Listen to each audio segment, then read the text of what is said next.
queria falar que não tá tendo, não se usa gerúndio assim, gente. Mas eu não tô postando vídeo no canal pelo motivo de... Não estou com vontade de gravar mesmo. Esse é um real motivo. Eu gravei aquele 100 camadas de esmalte, mas eu vou postar no meu canal 2.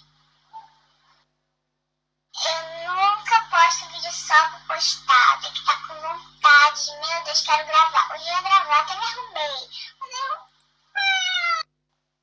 Não é preguiça, gente. Eu juro que não é preguiça. É realmente vontade, sabe? Eu vou estar na frente da câmera passando toda a minha energia positiva. O que eu faço nessas horas? Eu escrevo muito. Escrevo não só textos, eu escrevo roteiro também. Eu fiz até hoje sobrancelha de rena pra gravar. Então, uma super hidratação no meu cabelo hoje. Eu cortei o cabelo também um pouquinho. Não sei se deu pra ver, tá, meninas? Espera aqui. Tô muito entediada porque hoje foi feriado.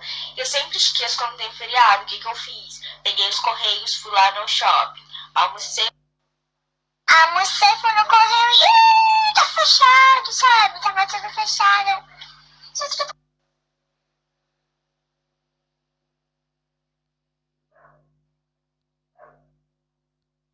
tô cadastrando algumas coisas novas lá no site. Eu botei esses dois que são da loja mesmo. E na seção do brechó eu também tô colocando maquiagem e várias coisas que eu... Vamos lá ver se você gosta de alguma coisa. Lembrando, gente, que só clique em comprar se você for comprar mesmo. Porque, tipo, fica esgotado e às vezes tira a chance de alguém que quer comprar. Eu coloquei cabeça de alça, coloquei algumas maquiagens. Eu vou tirar mais fotos de coisas de maquiagem pra colocar até o final do dia. Hoje tô fazendo só isso.